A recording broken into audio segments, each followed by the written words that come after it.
தேவனுடைய பரிசுத்த நாமத்திற்கு மகிமை உண்டாவதாக. அன்பான தேவ பிள்ளைகளே, உங்கள் எல்லாரையும் இரட்சகர் இயேசுவின் நாமத்திலே அன்போடு வாழ்த்தி வரவேற்றுக் கொள்கின்றேன். இந்த 2025 ஆண்டின் கடைசி மாதத்தில், டிசம்பர் மாதத்தில் இருக்கிற உங்களுக்கு இயேசுவின் நாமத்தில் என்னுடைய வாழ்த்துக்களை நான் தெரிவித்துக் கொள்கின்றேன். தேவன் கடந்த 11 மாதங்களும் நம்மை நன்மையாக வழிநடத்தி இந்த ஆண்டின் கடைசி மாதத்தை நாம் காணும்படி செய்திருக்கிறார். இந்த மாதம் எல்லாருக்கும் விடுமுறை வரப்போகிறது என்ற ஒரு சந்தோஷம் இருக்கும். என்னுடைய உறவுகளை, குடும்பத்தார் எல்லாரையும் பார்க்க போகிறேன் என்ற மகிழ்ச்சியில் இருப்பீர்கள். பிள்ளைகள் ஒரு பக்கம் பரீட்சை என்று இருந்தாலும் இன்னொரு பக்கம் விடுமுறை என்ற ஒரு மகிழ்ச்சியும் அவர்கள் மனதை நிரப்பி இருக்கும். ஆகவே இந்த ஆண்டின் இறுதி மாதத்தில் நுழைந்திருக்கிற நாம் தேவனுடைய வார்த்தையை தியானித்து அவர் நமக்கு என்ன சொல்லுவார் என்று கற்றறிந்து கடந்து செல்ல வேண்டியது நம்முடைய கடமையாய் இருக்கிறது. ஆகவே இந்த நாளில் நம்ம என்ன தியானத்தை எந்த தலைப்பின் கீழ் படிக்கப் போகிறோம் என்றால், தேவன் அருளும் சிறகுகள், God gives wings என்ற தலைப்பில் நாம் படிக்கப் போகின்றோம். நமது கவனத்திற்குரிய வேத பகுதி ஏசாயா 40ஆம் அதிகாரம் வசனங்கள் 27 31 வரைக்கும் நம்ம என்ன செய்ய போகிறோம், படிக்க போகிறோம். தேவன் நம்மோடு பேசுவதற்காக நாம் ஜெபித்து ஆரம்பிக்கலாமா? நல்ல தகப்பனே, இந்த புதிய மாதத்தின் ஆரம்பத்திற்காக உமக்கு நன்றி செலுத்துகிறோம். கர்த்தர் இந்த ஆண்டில் இம்மட்டும் நடத்தி வந்ததற்காக உமக்கு ஸ்தோத்திரம். போதுமானவராக இருந்து எங்களை பாதுகாத்தீர், பராமரித்தீர், உமக்கு நன்றி செலுத்துகிறோம். இந்த கடைசி மாதத்திலும் தேவரீர் எங்களை தொடர்ந்து நடத்தும்படி ஒப்புக் கொடுக்கிறோம். கர்த்தர் எங்களோடு பேசும் உடைய ஆவியானவர் மெல்லிய சத்தத்தை எங்களை இருதயங்களிலே துணிக்க பண்ணுவாராக. கர்த்தாவை சொல்லும் அடியார்கள் கேட்கிறோம். நீர் பெருகவும் நாங்கள் சிறுகவும் உதவி செய்யும். இயேசுவின் மூலம் ஜெபிக்கிறோம் நல்ல பிதாவே, ஆமென். இஸ்ரவேல் ஜனங்கள் 2 சிறையிருப்புகளை சந்தித்தார்கள். 10 கோத்திரங்கள் அசீரியா தேசத்திற்கு கைதிகளாக சென்றார்கள். அசீரிய சிறையிருப்பு கிமு 722 BC 722. மற்ற 2 கோத்திரங்கள் யூதா, பென்யமீன் கோத்திரங்கள், இந்த 2 கோத்திரங்களும் பாபிலோனுக்கு கைதிகளாக அவர்கள் சென்றார்கள். கிமு 605 BC 605. ஆகவே இந்த 12 கோத்திரங்களும் 2 வல்லரசுகளுக்கு அவர்கள் கைதிகளாகி சென்றார்கள். இந்த 2 சிறையிருப்புகளைத்தான் வேதாகமம் நமக்கு முக்கியமாக காட்டுகிறது. அசீரிய சிறையிருப்பு 10 கோத்திரங்களுக்கு, பாபிலோனிய சிறையிருப்பு 2 கோத்திரங்களுக்கு. இந்த பாபிலோன் சிறையிருப்பை குறித்து தான் ஏராளமான தீர்க்கதரிசிகள் வேதாகமத்தில் பேசியிருக்கிறார்கள். அதில் ஏசாயா தீர்க்கதரிசி 40ஆம் அதிகாரத்தில் பாபிலோனில் இருந்த இஸ்ரவேல் ஜனங்கள் அவர்களுடைய நிலைமையை குறித்து தீர்க்க தரிசனமாக அவர் முன்னறிவித்திருக்கிறார். பாபிலோனுக்கு சென்ற இஸ்ரவேல் ஜனங்கள் சோர்ந்து போனார்கள். எத்தனை வருஷம் சிறையிருப்பு? 70 ஆண்டுகள் சிறையிருப்பு என்பது நமக்கு தெரியும். So Jews in Babylon were very much discouraged. அவர்கள் மிகவும் சோர்ந்து போயிருந்த ஒரு காலகட்டம். அதனால தான் அந்த அதிகாரம் எப்படி ஆரம்பிக்குது பாருங்க.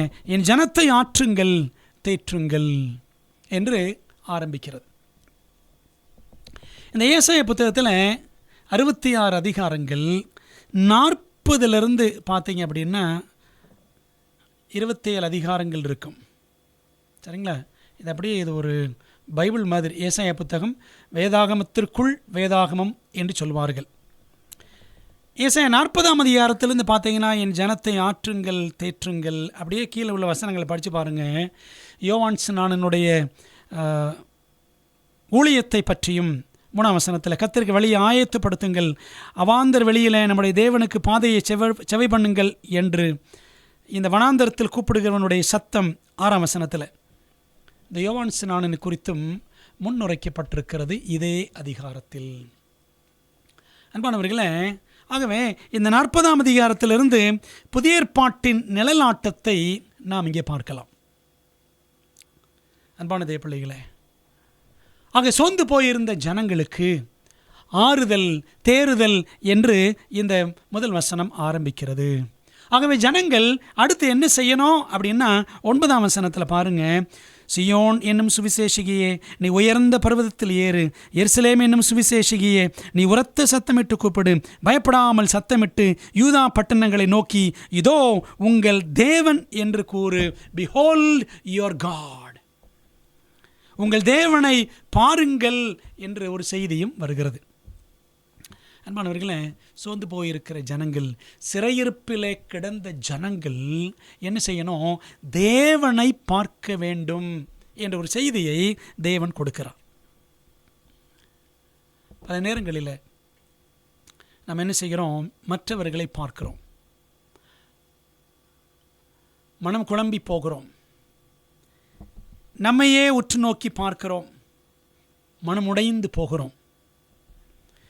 தேவனை நோக்கி பார்த்தால் ஆசீர்வதிக்கப்படுவோம். ஆங்கிலத்தில் இப்படி சொல்லுவார்கள், look at others and be distressed, look at yourself and be depressed, and look at God, you will be blessed. அன்பானவர்களே, அதனால தான் அந்த பாபிலோனிய சிறையிருப்பில் இருந்த ஜனங்கள் இதோ உங்கள் தேவன், behold your God, உங்கள் தேவனை பாருங்கள் என்ற செய்தியை தேவன் அவர்களுக்கு கொடுக்கிறார். நம்முடைய வாழ்க்கையை அப்படி தான் பல நேரங்களில் நம்ம என்ன செய்கிறோம்? தேவனை பார்க்க தவறிவிடுகிறோம். நம்முடைய வாழ்க்கை சூழ்நிலைகள் ஏற்கு மாறாக இருக்கும் பொழுது எப்படி தேவனை பார்ப்பது என்று கேட்கிறீர்களா? இந்த நாளில் ஏசாயா 40ஆம் அதிகாரம் 27 முதல் நம்முடைய கவனத்தை நாம் செலுத்தி படிக்கப் போகிறோம். ஏசாயா 40ஆம் அதிகாரம் 27ஆம் வசனத்தில் நாம் படித்தோம் என்றால், we can find a common problem. ஒரு பொதுவான பிரச்சனையை 40:27 நாம் பார்க்கிறோம். யாக்கோபே, இஸ்ரவேலே, என் வழி கர்த்தருக்கு மறைவாயிற்று என்றும் என் நியாயம் என் தேவனிடத்தில் எட்டாமல் போகிறது என்றும் நீ சொல்வானேன். See, that's the common problem. எல்லாரும் என்ன செஞ்சிடறோம் அப்படின்னா, ஆண்டவருக்கு என்னுடைய வழியெல்லாம் மறைந்திருக்கிறது. My way is hidden in the sight of the Lord. ஆண்டவருக்கு முன்பாக எல்லாம் மறைவாக இருக்கிறது. அதாவது ஆண்டு எதுவுமே என்னை பார்க்குறதே கிடையாது. என்னுடைய பிரச்சனைகள், என்னுடைய நியாயம், என் நியாயம் என்றால் என் வழக்கு என்று பொருள், என் வழக்கு என் தேவனிடத்தில் எட்டாமல் போகிறது, என்னுடைய பிரச்சனையை அவர் கண்டுகொள்வதே இல்லை என்று நாம் என்ன செய்கிறோம்? எல்லாரும் பொதுவாக பிரச்சனைகளையே நாம் சொல்லி புலம்பிக் கொண்டு இருக்கிறோம். அன்பானவர்களே, சங்கீதம் 77 வசனங்கள் 7, 8, 9 ஆகிய வசனங்களை வாசித்தால் இந்த 40:27 ஏசாவில் சொல்லப்பட்டிருக்கிற அந்த வசனம் இன்னும் கொஞ்சம் விரிவாக இங்கே இருக்கிறதை நாம் பார்க்கலாம். சங்கீதம் 77 வசனங்கள் 7, 8, 9. அவருடைய கிருபை முற்றிலும் அற்று போயிற்றோ. 7 வாசிக்கிறேன். ஆண்டவர் நித்திய காலமாய் தள்ளி விடுவாரோ? இனி ஒருபோதும் தயவு செய்யாதிருப்பாரோ? அவருடைய கிருபை முற்றிலும் அற்று போயிற்றோ? வாக்குத்தத்தமானது தலைமுறை தலைமுறைக்கும் ஒளிந்து போயிற்றோ? தேவன் இரக்கம் செய்ய மறந்தாரோ? பார்த்தீங்களா, அப்படி தான் நம்ம புலம்புறோம். கோபத்தினாலே தமது உருக்கமான இரக்கங்களை அடைத்து கொண்டாரோ என்றேன். இப்படி தான் நம்முடைய வாழ்க்கையில் பல சூழ்நிலைகளில், நெருக்கடியான சூழ்நிலைகளில் நாம் சோர்ந்து புலம்ப ஆரம்பித்து விடுகிறோம். 10ஆம் வசனம் சொல்லுது, அப்பொழுது நான் இது என் பலவீனம். இந்த புலம்புறோமே, ஆண்டவரை குறித்து சில நேரங்களிலே நாம் நொந்து கொள்கிறோமே, இது நம் பலவீனம் என்று வேதம் சொல்லுகிறது. ஆக 40:27 நம்முடைய பிரச்சனையை பார்க்கிறோம். பலவீனம் என்ற பிரச்சனை. என்ன பிரச்சனை? பலவீனம் வரும்பொழுது புலம்புறோமே, அதுவே ஒரு பெரிய பலவீனம். கஷ்டங்கள் வரும்பொழுது ஆண்டவரை குறை கூறுகிறோமே, அது மிகப்பெரிய பலவீனம். That's our common problem. அது நம்முடைய பொதுவான பிரச்சனை. பார்த்தீங்களா, இஸ்ரவேல் ஜனங்கள் அப்படி தான். சிறையிருப்பின் காலத்தில் அவர்கள் தேவனை மறந்தார்கள், தேவனை பார்க்க தவறினார்கள். அதனால தான் ஆண்டு சொல்றார், பிஹோல்ட் யுவர் காட். இதோ உங்கள் தேவன். பிஹோல்ட் என்றால் பாருங்கள், உங்கள் தேவனை பாருங்கள். நாமும் பிரச்சனைகள் இருக்கும் பொழுது சவாலான சூழ்நிலைகள் இருக்கும் பொழுது தேவனை நோக்கி பார்க்க வேண்டும். ஏசாயா 40:28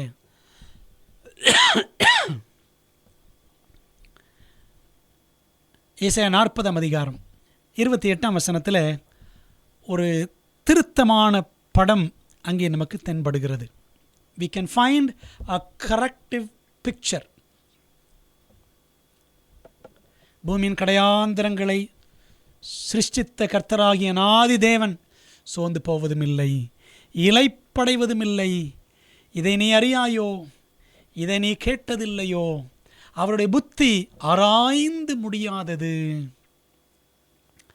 சோர்ந்து போய்விட்ட, பலவீனப்பட்டு கிடக்கிற, உடைந்து போயிருக்கிற தேவ ஜனங்களுக்கு அதான் 27 ஆண்டவர் கொடுக்கிற பதில் தான் 28 அப்படியே ஆண்டவர் சொல்றார் பாருங்களேன். பூமியின் கடையாந்திரங்களை சிருஷ்டித்த கர்த்தராகிய அநாதி தேவன் நம்முடைய ஆண்டவர். அவர் எப்படிப்பட்டவர்? அவருடைய ஆட்ரிபியூட்ஸ், அவருடைய குணநலன்கள் எல்லாம் இந்த வசனத்தில் அழகாக இருக்குது பாருங்க. சிருஷ்டி கர்த்தர், கிரியேட்டர் காட். நம்முடைய தேவன் யார் என்றால் எல்லாவற்றையும் படைத்தவர். அவர் அநாதி தேவன், எவர்லாஸ்டிங் காட், முடிவில்லாத தேவன். A God who has no beginning and no end. ஆரம்பமும் முடிவும் இல்லாத தேவன், அதான் அநாதி தேவன். அவர் சிருஷ்டித்த கர்த்தர், சிருஷ்டிகர், கிரியேட்டர், கர்த்தர் இஸ் த லார்ட். நம்முடைய எஜமான் அவர்தான். அவர் அநாதி தேவன், முடிவில்லாத தேவன். அந்த ஆண்டவர் சோர்ந்து போவதே கிடையாது. நாம் தான் சோர்ந்து போகிறோம். சிருஷ்டிகள் சோர்ந்து விடுகிறோம், சிருஷ்டிகள் இளைப்படைந்து விடுகிறோம். சிருஷ்டிகர் சோர்ந்து போவதில்லை, சிருஷ்டிகர் இளைப்படைவதில்லை. இதை நீ அறியாயோ? இதை நீ கேட்டதில்லையோ? அந்த ஆண்டவர் எப்படிப்பட்டவர் இது உனக்கு தெரியாதா? அந்த தேவனுடைய மகத்துவத்தை பற்றி நீ கேள்விப்பட்டதில்லையா? அவருடைய புத்தி ஆராய்ந்து முடியாதது. அன்பானவர்களே, நம்முடைய தேவன் ஆச்சரியமான தேவன். சிறையிருப்பில் கிடக்கிறோமே, சிக்கலில் மாட்டி தவிக்கிறோமே என்று யூத ஜனங்கள் அவர்கள் நொந்து போயிருந்தார்கள். அப்படி ஆவார்கள் என்பதை தேவன் அறிந்திருந்தார். அதனால தான் தீர்க்க தரிசனமாக சொல்கிறார் ஏசாயா மூலமாக. அன்பான தெய்வ பிள்ளைகளே, அப்போ பாருங்க, நம்முடைய வாழ்க்கையிலும் அப்படி தான். பல சூழ்நிலைகளில் நாம் சோர்ந்துடுறோம், உடைஞ்சிடுறோம். துன்பங்கள் வரும்பொழுது ஆண்டவரை பார்க்க மறந்து விடுகிறோம். அவர் எப்படிப்பட்டவர் என்பதை நாம் மறந்து போகிறோம். அவர் எப்படிப்பட்டவர்? அவர் சிருஷ்டிகர், அவர் என்னுடைய கர்த்தர். கர்த்தர் என்றால் என்னுடைய எஜமான். அவர் அநாதி தேவன். அவருக்கு சோர்வு இல்லை, இளைப்பு இல்லை, களைப்பு இல்லை. அவர் ஆராய்ந்து முடியாத புத்தியை உடையவர். அவருடைய அறிவை, அவருடைய ஆச்சரியமான நடத்துதலை ஒருவரும் ஆராய்ந்து அறிய முடியாது. அவ்வளோ ஆச்சரியமான தேவன், அவ்வளோ மகத்துவமான தேவன் என்று தேவனை குறித்த படத்தை இங்கே ஏசாயா மூலமாக தேவன் நமக்கு காட்டுகிறார். ஸோ 27 நம்ம என்ன பார்க்கிறோம்? Israel complaints. இஸ்ரவேல் புகார் செய்கிறதை, புலம்புகிறதை நாம் பார்க்கிறோம். 28 31 வரைக்கும் நம்ம அப்படியே வரிசையாக படித்தோம் என்று சொன்னால், Isaiah connects his people to God. ஏசாயா தம்முடைய ஜனங்களை தேவனோடு இணைக்கிறதை நாம் இங்கே பார்க்கிறோம். அதான் 28 ஆரம்பிக்குது. சிருஷ்டிகர்த்தரை பாருங்கள், அவர் அநாதி தேவன், அவர் ஆச்சரியமானவர், ஆராய்ந்து முடியாத புத்தியை உடையவர் என்பதை நமக்கு இங்கே காட்டுகின்றார். அன்பான தேவ பிள்ளைகளே, அந்த தேவன் நமக்கு என்ன செய்கிறார், என்ன ஏற்பாடு செய்திருக்கிறார் என்பதுதான் 29 31 வரை இருக்கிற வசனங்கள். கன்சம்மேட் ப்ரொவிஷன், நிறைவான ஏற்பாடு. தேவன் நமக்கு என்ன வைத்திருக்கிறார்? 29 பார்க்கலாமா? சோர்ந்து போகிறவனுக்கு அவர் பலன் கொடுத்து சத்துவம் இல்லாதவனுக்கு சத்துவத்தை பெருக பண்ணுகிறார் என்று நாம் இங்கே வாசிக்கிறோம். அன்பானவர்களே, மனிதர்கள் என்றால் அவன் சோர்ந்து போகிறவனாகத்தான் இருப்பான். அவனுக்கு சத்துவம் இல்லாமல் போகும். சோர்ந்து போகிற சூழ்நிலைகள், சத்துவம் இழக்கிற சூழ்நிலைகள் வரும் என்பதை இந்த வசனத்தில் ஆண்டவர் அழகாக நமக்கு இலைமறை காயாக சுட்டி காட்டுகிறார். சோர்ந்து போகிறவனுக்கு அவர் பலன் கொடுப்பார். மனிதன் சோர்ந்து போவான், மனிதன் சத்துவம் இல்லாமல் போவான். ஆனாலும் அந்த சோர்ந்து போகிற நிலையில், அந்த சத்துவம் இல்லாத நிலையில் ஆண்டவர் என்ன செய்வார்? Weakness is to be expected. பலவீனத்தை நாம் எதிர்பார்க்கத்தான் வேண்டும். அல்லது நோய் நொடிகளை, சங்கடங்களை, சவால்களை, பிரச்சனைகளை, எதிரடையான சூழ்நிலைகளை நாம் எதிர்பார்க்கத்தான் வேண்டும். But provision and power are promised already for us. ஆனால் தேவன் நமக்கு செய்திருக்கிற ஏற்பாடும் வல்லமையும் நமக்கு வாக்குத்தத்தமாக ஏற்கனவே அளிக்கப்பட்டு இருக்கிறது. பார்த்தீங்களா? சோர்ந்து போகிறவனுக்கு அவர் பலன் கொடுத்து, சத்துவம் இல்லாதவனுக்கு சத்துவத்தை பெருக பண்ணுகிறார். He increases the strength. ஆண்டவர் நினைச்சு வரான், அந்த ஸ்ட்ரெங்த்தை அவர் அதிகப்படுத்துவாராம். பார்த்தீங்களா? ரொம்ப அழகாக 27 வரிசையாக தேவன் நமக்கு படிப்படியான பாடங்களை கற்றுத்தருகிறார். அப்போது சோர்ந்து போகும் சூழ்நிலை வரலாம், தேவன் பலன் கொடுப்பார். சத்துவம் இல்லாத நிலை நமக்கு நேரிடலாம், அவர் சத்துவத்தை பெருக பண்ணுவார். 30ஆம் வசனம் பாருங்க. இளைஞர் இலைப்படைந்து சோர்ந்து போவார்கள், வாலிபரும் இடறி விழுவார்கள். வாலிபரும் இடறி விழுவார்கள். பாருங்களேன், வயசானவங்க தான் இடறி விழுவாங்க. வயதானவர்கள் தான் அவர்கள் இலைப்படைந்து சோர்ந்து போவார்கள், தள்ளாடுவார்கள், தடுமாறுவார்கள். ஆனால் வசனம் சொல்லுது, இளைஞர் இலைப்படைந்து சோர்ந்து போவார்கள், வாலிபரும் இடறி விழுவார்கள். இதெல்லாம் நமக்கு நேரிடும். அன்பானவர்களே, நமக்கு தெரியும், மனிதன் பூர்ணமானவன் கிடையாது. Nobody is perfect. யாருமே நான் பரிபூரணன் என்று சொல்லவே முடியாது. எல்லாருக்கும் குறைகளும் கரைகளும் உண்டு. தவறக்கூடிய வாய்ப்புகள் நிறையவே இருக்கிறது. அதனால தான் பைபிள் படிக்கிறோம். 1 கொரிந்தியர் 10:12 வாசிக்கிறோம், தன்னை நிற்கிறவன் என்று எண்ணிக்கொள்ளுகிறவன் விழாதபடிக்கு எச்சரிக்கையாயிருக்க கடவன். பிரியமானவர்களே, ஆக இலைப்படையக்கூடிய, சோர்ந்து போகக்கூடிய, இடறி விழக்கூடிய நிலைகள் நமக்கு வரும், வந்திருக்கலாம், இனிமேல் வரலாம். அன்பானவர்களே, அப்போது நமக்கு கஷ்டங்கள்லாம் வரதான் செய்யும்.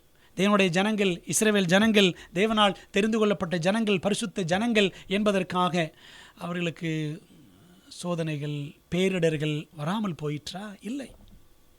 சிறையிருப்புகள் வந்துச்சு, சொன்னேன்ல. 10 கோத்திரங்களுக்கு அசீரிய சிறையிருப்பு, 2 கோத்திரங்களுக்கு பாபிலோனிய சிறையிருப்பு. நமக்கும் ஏதோ ஒரு விதத்தில் ஒரு சிறையிருப்பு வரத்தான் செய்யும். அது நோயாக இருக்கலாம், பணக்கஷ்டமாக இருக்கலாம், நம்முடைய பணித்தலை சவால்களாக இருக்கலாம், எதுவானாலும் சரி. அன்பானவர்களே, இளைப்பு, சோர்வு, இடறுதல் நமக்கு நேரிடும். ஆனால் 31ஆம் வசனத்தில் என்ன சொல்லி ஏசாயா தீர்க்கதரிசி மூலமாக தேவன் நம்ம கற்றுக் கொடுக்கிறார், என்ன சொல்லி முடிக்கிறார் பாருங்களேன். கர்த்தருக்கு காத்திருக்கிறவர்களோ புது பலன் அடைந்து கழுகுகளைப் போல செட்டைகளை அடித்து எழும்புவார்கள். அவர்கள் ஓடினாலும் இலைப்படையார்கள், நடந்தாலும் சோர்ந்து போகார்கள். The secret lies in waiting on God. இலைப்படைவார்கள், சோர்ந்து போவார்கள், இடறி விழுவார்கள். இதெல்லாம் படிக்கிறோம்ல, இதெல்லாம் நடக்க தான் செய்யும். ஆனால் தேவன் தம்முடைய பிள்ளைகளுக்கு பலன் கொடுப்பார், சத்துவத்தை பெருக பண்ணுகிறார் அப்படின்னு படித்தோம்ல. இங்கே என்ன படிக்கிறோம்? 31ஆம் வசனத்தில் என்ன படிக்கிறோம்? புது பலன் அடைந்து. இந்த புது பலன் எப்போ கிடைக்கும், எப்படி கிடைக்கும் தம்முடைய பிள்ளைகளுக்கு, தேவனுடைய பிள்ளைகளுக்கு என்று சொன்னால், அவருக்கு காத்திருக்கும் பொழுது. The secret lies in waiting on God. தேவன் மீது தேவனோடு கூட அந்த உறவில் காத்திருப்பது, தேவ சமூகத்தில் நாம் அமர்ந்திருப்பது, அதான் ரகசியம். அங்கே தான் நமக்கு பலன் உண்டு. கர்த்தர் சமூகம் காத்திருந்தால் கழுகு போல பலனடைந்து அப்படின்னு பாடுறோம் பார்த்தீங்களா? அன்பான தேவ பிள்ளைகளை, கழுகுகளை பற்றி பைபிளில் நிறைய பாடங்கள் இருக்கிறது, படிக்கலாம். வருகிற நாட்களில் தேவன் வாய்ப்பு கொடுப்பார் என்றால். கழுகு என்ன செய்யும்? ஒரு 30-40 வருடங்கள் கழுகு வாழ்ந்த பிற்பாடு அதை என்ன செய்யுமாம்? அதற்கு புது பலன் தேவை. ஒரு 40 வயசு ஆனவன கிழட்டு கழுகாக மாறிவிடும். அது தனக்கு புது பலன் தேவை என்று சொன்னால் உயரமான மலைப்பகுதிக்கு சென்று அங்கே போய் அன்னம் தண்ணி இல்லாமல், எதுவுமே சாப்பிடாமல் குடிக்காமல் விரதம் இருக்கும். சரிங்களா? கிட்டத்தட்ட ஒரு 40 நாட்களுக்கு மேலாக அப்படியே ஒன்றும் சாப்பிடாமல் இருக்கும். அப்போ என்ன செய்யுமா? பலன்லாம் போயிருக்கும். உடலில் இருக்கக்கூடிய அந்த சிறகுகள், அந்த செட்டையில் இருக்கக்கூடிய சிறகுகள் எல்லாம், அந்த ரெக்கையில் இருக்கக்கூடிய சிறகுகள் எல்லாம் பார்த்திங்கன்னா பலவீனம் அடைந்திருக்கும். என்ன செய்யுமாம்? பாறையான பகுதிக்கு சென்று தன்னுடைய அலகை வைத்து எல்லாத்தையும் பிச்சு எடுத்துடும். இறகுகள் எல்லாத்தையும் பிச்சு எடுத்துடும். மட்டுமல்ல, கால் நகங்கள் எல்லாம் அந்த பாறையிலே நன்றாக உராய்ந்து அந்த கால் நகங்களையும் பீத்து கொள்ளும். ஏற்கனவே செட்டையில் அந்த இறகுகள் எல்லாம் போச்சு. கடைசியாக பார்த்தீங்கன்னா அந்த மூக்கில் அந்த அலகு இருக்கிறது அல்லவா, அந்த அலகு பீக், அதை என்ன செய்யுமா? பாறையில் வச்சு டக்குன்னு அடித்து அந்த அலகையும் பிச்சு எடுத்துரும். கடைசியில் பார்த்தீங்கன்னா அது உரித்த கோழி மாதிரி, ஒரு தந்தூரி சிக்கன் மாதிரி உயிரோடு இருக்கும், மொட்டையாக இருக்கும். கழுகை போல முழு மொட்டையாயிரு அப்படின்னு ஒரு வசனம் இருக்குது பைபிளில். அப்படி முழு மொட்டையாக கழுகு மாறிவிடும். சரிங்களா? இப்படியே என்ன செய்யும் பார்த்தீங்கன்னா, அது திரும்பவும் பல நாட்கள், சில வாரங்கள் அப்படியே உக்காந்துருக்கும். சரிங்களா? நாள் ஆக ஆக ஆக புதிய சிறகுகள் முளைத்து, புதிய செட்டைகள், புதிய நகங்கள் எல்லாம் இந்த கழுகுக்கு அப்படியே உருவாகும். சரிங்களா? It is a process, it is a painful process. ஒரு வழி நிறைந்த ஒரு செயல்முறை இந்த செயல்முறை. ஆனால் இந்த காலகட்டத்தில் அது ஒன்றும் சாப்பிடாது, எங்கேயும் பறக்காது, ஒரே இடத்துல தான் இருக்கும். ஆனாலும் சாகாது. பாருங்களேன், நமக்கும் நம்முடைய வாழ்க்கையில் பல பிரச்சனைகள், போராட்டங்கள் எல்லாம் வரலாம், சவால்கள் எல்லாம் நேரிடலாம். ஆனால் அதன் மத்தியில், அவற்றின் மத்தியில் தேவன் நம்மை அமிழ்ந்து போக விடமாட்டார், அழிந்து போக விடமாட்டார். The secret lies in waiting on God. ரகசியம் எங்கே இருக்கிறது? புதுபலனுக்கான ரகசியம் எங்கே இருக்குன்னா, கர்த்தர் சமூகத்தில் காத்திருப்பதில் தான் இருக்கிறது. அதுக்கப்புறம் அந்த அனுபவத்துக்கு பிற்பாடு கழுகு என்ன செய்யும் தெரியுமா? மீண்டும் இன்னொரு 30-40 ஆண்டுகள் உயிரோடு இருக்குமாம். கழுகுகளைப் போல உன் வயது கழுகுகளைப் போல திரும்ப வாழ வயது போலாகிறது. 103ஆம் சங்கீதத்தில் படித்து பாருங்க, 5ஆம் வசனத்தில் நம்ம படிக்கலாம். கழுகை போல வாழ வயதுனா வாலிப வயது, திரும்ப வாழ வயது. நன்மையினால் உன் வாயை திருப்தி ஆக்குகிறார். கழுகுக்கு சமானமாய் உன் வயது திரும்ப வாழ வயது போலாகிறது. 103ஆம் சங்கீதம் 5ஆம் வசனம். வாலிப வயது போலாகிறது. அப்போ அந்த கிழட்டு கழுகு இந்த பெயின்ஃபுல் ப்ராசஸ், வழி நிறைந்த இந்த செயல்முறைக்கு பிற்பாடு அது ஒரு வாலிப கழுகாக மாறிவிடுமாம். அன்பான தேவ பிள்ளைகளே, அப்போ நம்முடைய வாழ்க்கையில் நெருக்கடிகள், சவால்கள், எதிரடை சூழ்நிலைகள் என்ன வந்தாலும் கர்த்தருக்கு காத்திருக்க வேண்டும். கர்த்தருக்கு காத்திருக்கிறவர்களோ புது பலன் அடைந்து கழுகுகளைப் போல செட்டைகளை அடித்து எழும்புவார்கள். அவர்கள் ஓடினாலும் இளைப்படையார்கள், நடந்தாலும் சோர்ந்து போக மாட்டார்கள் அப்படின்னு இங்கே வாசிக்கிறோம். So Israel complains about God, but Isaiah connects them back to God. இஸ்ரவேல் தேவனை குறித்து குறை சொன்னது, தேவன் என்னை மறந்து விட்டாரோ, என் நியாயம் அவருக்கு முன்பாக எடுபடாமல் போயிற்றோ என்றெல்லாம் புலம்பியது. இஸ்ரவேல் குணம் அதுதான் என்று சொன்னால், இன்றைக்கு ஆவிக்குறி சிறுவேலராகி நம்முடைய குணமும் அப்படித்தான் இருக்கிறது. ஆனால் ஏசாயா அவர்களை மீண்டும் தேவனோடு இணைத்தார். அன்பானவர்களே, நாம் தேவனோடு எப்பொழுதும் இணைந்து இருக்க வேண்டும். Stay connected always with God. தேவனோடு எப்பொழுதும் இணைந்த நிலையில் நாம் இருக்க வேண்டும். அப்போ ஆண்டவர்கிட்ட நாம் எப்பொழுதும் இணைந்திருப்போம் என்று சொன்னால், அவருக்கு நாம் வாஞ்சையோடு அவர் சமூகத்தில் காத்திருப்போம் என்று சொன்னால், நம்முடைய பலவீனம் பலனாக மாறும். புது பலன் அடைவோம். கழுகுகளைப் போல செட்டைகளை அடித்து நாம் உயரே பறக்கலாம். அன்பான தேவ பிள்ளைகளே, அந்த பாக்கியம் தேவனுடைய பிள்ளைகளாய் உங்களுக்கும் எனக்கும் தான் இருக்கிறது. ஜார்ஜ் மேத்யூசன் யார்? இந்த மனிதன் 18 வயதில் பார்வையற்றவனாக மாறினான்.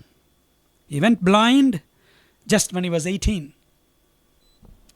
ஐயோ, கண்ணு தெரியாமல் போயிடுச்சே அப்படின்னு சோர்ந்து போய் இடறி போய் விழுந்து விடவில்லை.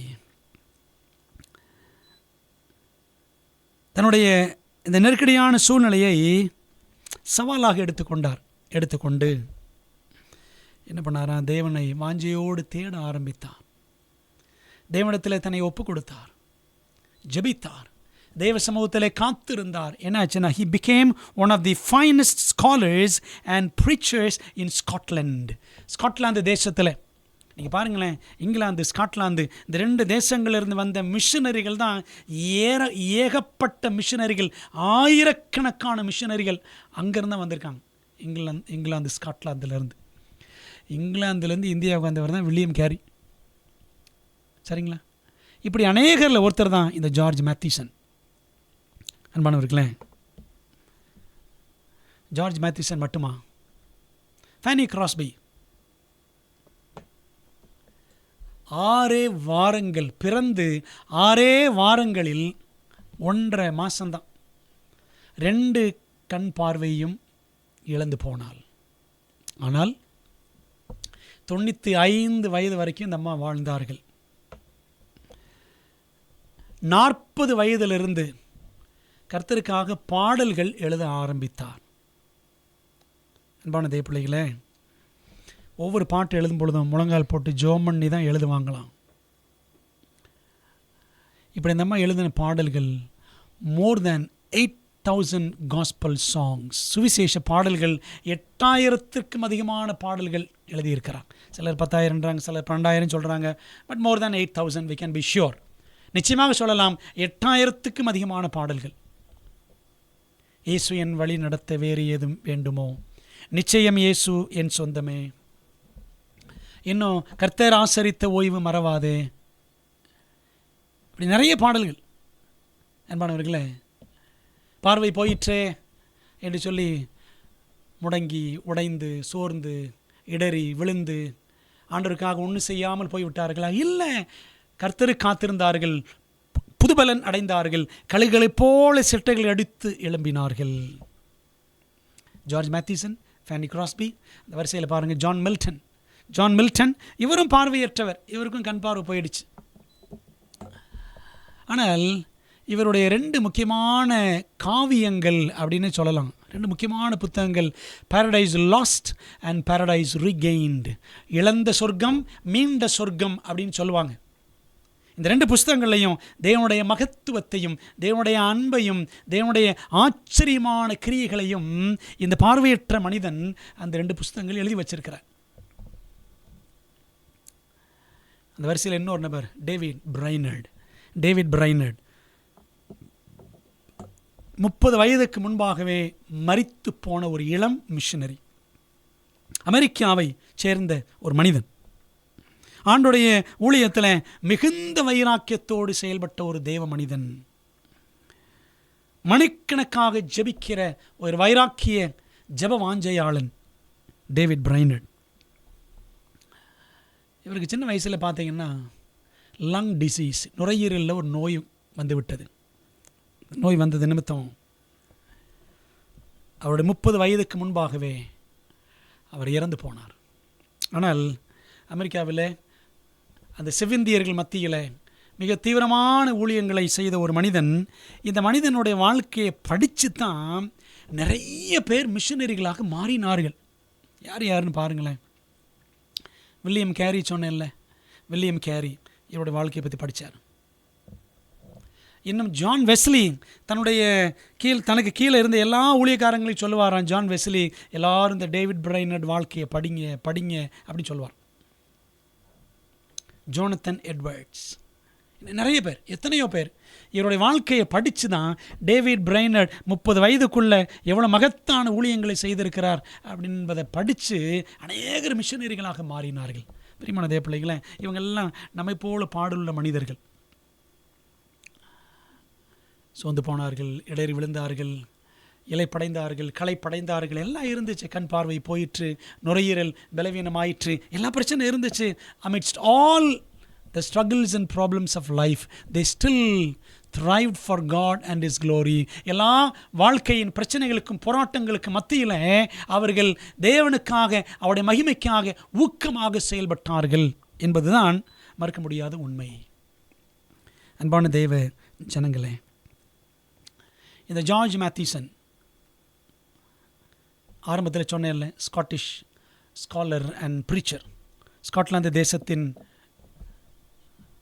ஒரு ஞானி, வேத பிரசங்கியாளர்.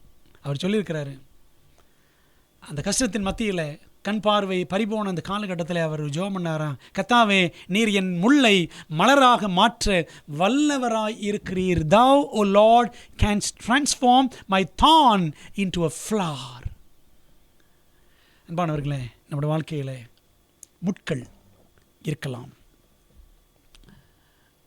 முட்கள் போல நம்முடைய சரீரத்தில் பல பலவீனங்கள் இருக்கலாம்.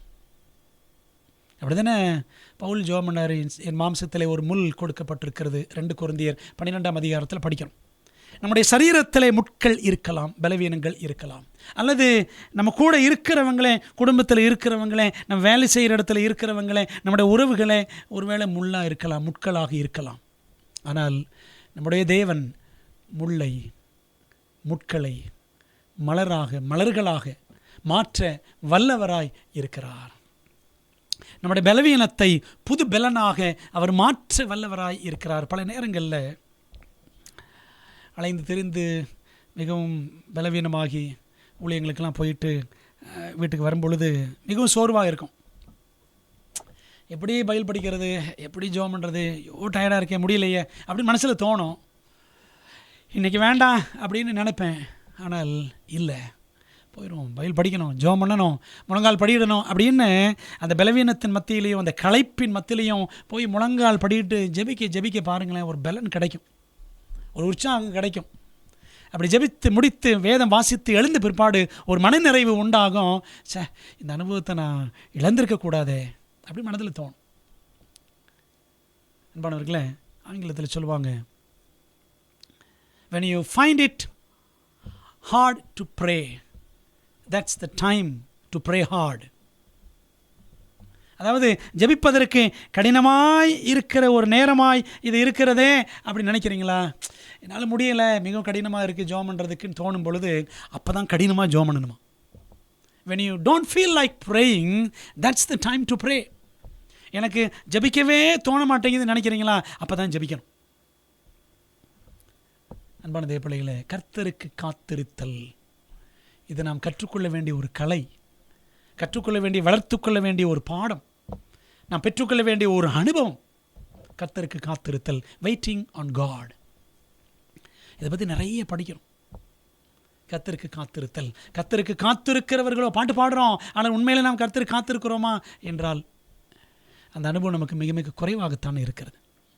அருமையான தேவ பிள்ளைகளே, இந்த ஆண்டில் இந்த வருஷம் முடிய போகுது, இன்னொரு 30 நாள் ஓடி போயிடும், 2026 வந்துவிடும்.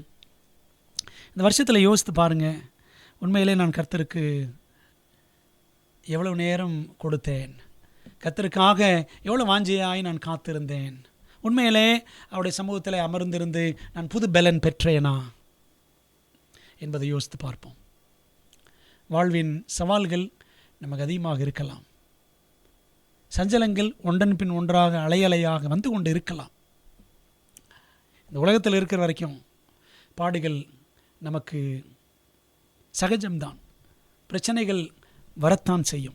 ஆனால் பிரியமான தேவ பிள்ளைகளே, அழகாக 27ஆம் வசனத்தில் ஏசாயா 40:27 நம்முடைய காமன் ப்ராப்ளம், பொதுவான பிரச்சனையை நாம் இங்கே பார்க்கிறோம்.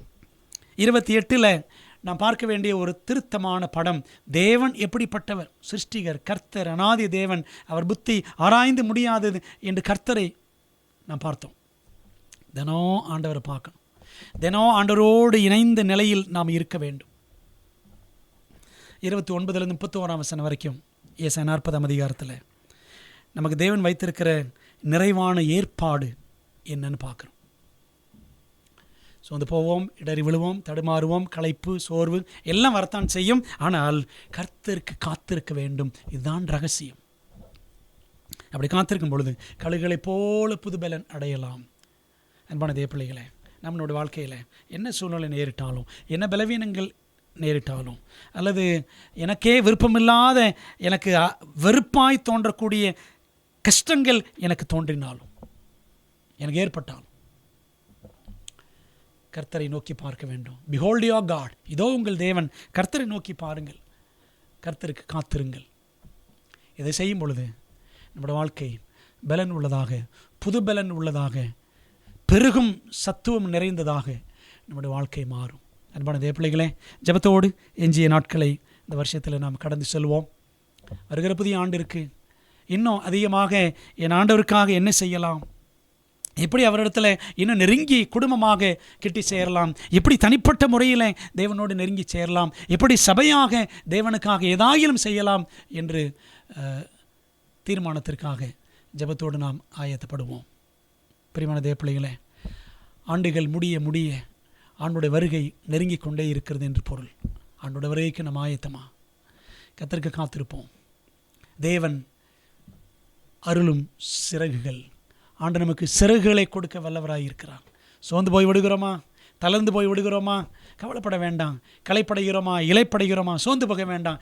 தேவன் நமக்கு சிறகுகளை கொடுக்க வல்லவராய் இருக்கிறார். முல்லை மலராக மாற்ற அவர் வல்லவராய் இருக்கிறார். ஆண்டவரே, என் பலவீனத்திலும் உமக்கென்று என்னை பயன்படுத்தும், என்னை பலப்படுத்தும் என்று ஆண்டவர்கிட்ட ஒப்பு கொடுப்போம். கர்த்தருடைய ஆசீர்வாதம் நம்ம எல்லாருக்கும் நிறைவாய் உண்டாவதாக. ஜெபிக்கலாமா? நல்ல தகப்பனே, இந்த நாளிலே 2025ஆம் ஆண்டின் கடைசி மாதத்திற்காய் நாங்கள் நன்றி செலுத்தி நம்முடைய ஆசீர்வாதத்திற்காய் காத்திருக்கிறோம். இம்மட்டும் நடத்தின எங்கள் தேவாதி தேவன், எங்கள் கூடவே இருக்கிற இம்மானுவேல், இருக்கிறவராகவே இருக்கிறேன் என்று திருவுளம் பற்றி இருக்கிற எங்கள் பரம தகப்பன், இதோ இந்த கடைசி மாதத்திலும் தொடர்ந்து எங்களோடு கூட இருப்பீராக. ஆண்டவரே, நம்முடைய அதிசீக்கிர வருகைக்கு எங்களை ஆயத்தப்படுத்தும். உமக்கு பிரியமாய், உமக்கு உண்மையாய், உத்தமமாய், உமக்கு மகிமையாய் வாழ எங்களுக்கு பலன் தாரும். என்ன சூழ்நிலைகள் வித்தியாசமாக இருந்தாலும், சவால்கள், சிக்கல்கள் எங்களுக்கு ஏற்படுகிற நிலை நேரிட்டாலும், ஆண்டவரே, மாம்சத்திலே முட்கள், பலவீனங்கள் இருந்தாலும், எங்களை சுற்றி இருக்கிறவர்களும் எங்களுக்கு முட்களாக இருந்தாலும், ஆண்டவரே, உமக்கு காத்திருக்கிறவர்கள் புதுபலன் அடைவார்கள். கழுகுகளைப் போல செட்டைகள் அடித்து உயரை எழும்புவார்கள். ஓடினாலும் இலைப்படையார்கள், நடந்தாலும் சோர்ந்து போகார்கள். ஆண்டவர், அப்படிப்பட்ட ஆசீர்வாதத்தை எங்களுக்கு கொடுத்து அந்த ரகசியத்தை கற்றுக்கொண்டவர்களாக கர்த்தரை நோக்கி பார்க்க வேண்டும், கர்த்தரை காத்திருக்க வேண்டும். இந்த ரகசியங்களை மனதிலே வைத்துக்கொண்டு ஆண்டவர் உமக்குரியவர்களாக நாங்கள் ஒவ்வொரு நாளும் வளர்ந்து பெறுக ஆண்டவர் எங்களை ஆசீர்வதித்து வழி நடத்தும்படி இயேசுவின் நாமத்தில் ஜெபிக்கிறோம். ஜெபங்கேலும் நல்ல பிதாவே, ஆமேன். அன்பானவர்களே, தேவன் உங்களை இந்த மாதம் நெடுகிலும் ஆசீர்வதித்து வழிநடத்துவாராக. ஆமேன்.